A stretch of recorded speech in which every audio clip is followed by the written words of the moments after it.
The golden rule for keeping multiple cats happy in the same household is one product per cat plus extra. Cats are territorial, so if you have 4 cats, each cat should have his own plate plus extra. Hey friends, it's Jess Jericho, and those are actually my mother's 4 cats. They each have their own plate, and they each eat in their own separate area. This is super important because cats are territorial. Even if they're best friends, like for example, my mother's cats, they cuddle together, they groom each other.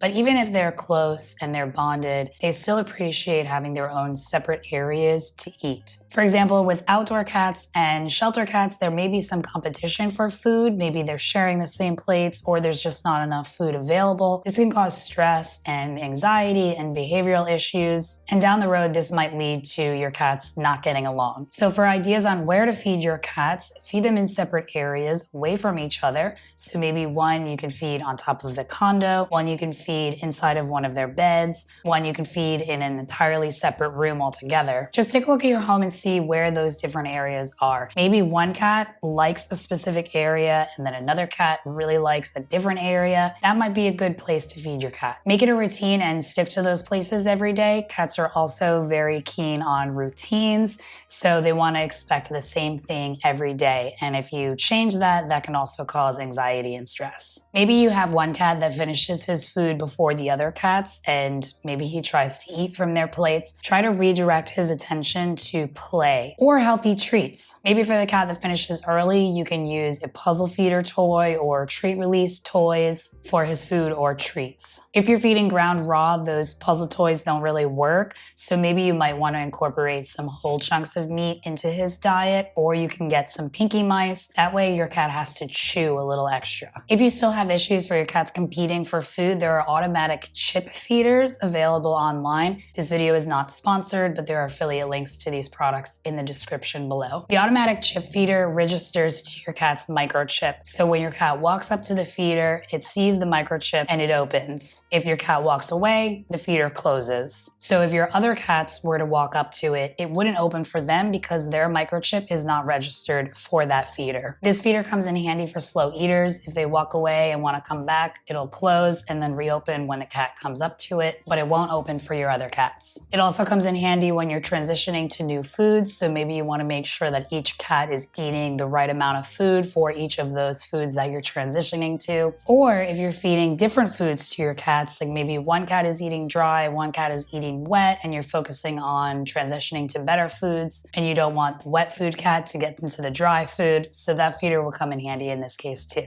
As for the actual food, do the best that you can without stressing. I completely understand that with multiple cats, these costs do add up, but try to think about buying good quality food as an investment in your cat's health. Ideally, you would get rid of all dry food and feed a 100% high moisture diet, whether that's wet or raw. If you can't do raw, that's fine. Any wet food is still better than all brands of dry food, simply because cats rely on food for moisture. So dry food doesn't work for cats because it's dry, and water is essential for life. No matter how much water your cat drinks, dry food is not appropriate for cats. It's perfectly fine to feed a combination of wet foods, or you can add a little bit of raw in there too. Some fresh food is better than no fresh food. So let's say you buy a really cheap wet cat food and then you splurge on raw or freeze-dried raw food.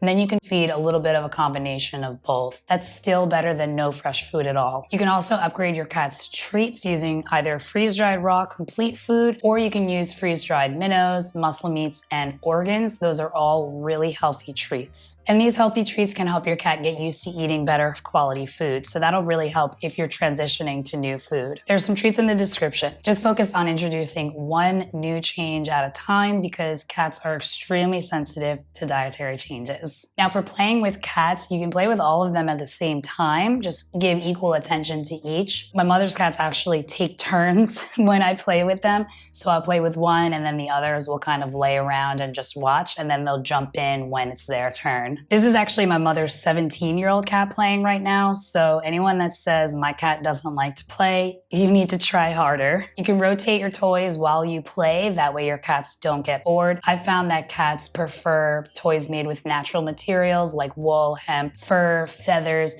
These kind of soft toys will mimic prey in appearance and texture. And since they're made with natural materials, your cats will automatically be attracted to them right away. And again, make playtime a routine because cats are very keen on routine. Once it's a routine, your cat will expect it. If your cats are food motivated, you can hide treats around the home. Maybe they're not playing yet, but you can use your treats to get them active and get them to play. So hunting for treats is great for mental stimulation. Your cat has to use a lot of his senses to figure out where the treats are, and then he's rewarded for his hard work with a yummy treat. You can put your cat's treats on top of tall condos, and that'll really encourage them to get active because they want that treat. Cat furniture is crucial when you live with any amount of cats because cats need to climb and scratch, and they like to perch and watch over their territory and look down on you. Buy condos that have multiple perches and multiple hideouts. That way you have different areas for all of your cats to rest. Ideally, you would have multiple condos, again, one per cat plus one extra. Of course, your cats need scratching posts as well.